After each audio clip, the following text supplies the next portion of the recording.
Hello everyone, welcome back to our channel. In today's video, I'm gonna tell you how to pay with Cash App on Amazon.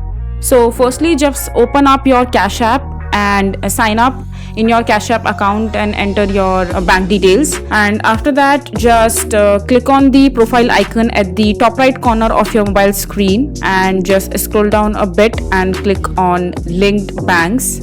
And after that, just click on link debit card, and here just enter your Cash App card number and expiry date and CVC number, and just click on save. Once you link your card to your Cash App, now you can use that Cash App card to pay for Amazon purchases. So there might be a possibility that there may be a small fees or a charge for using Cash App on Amazon.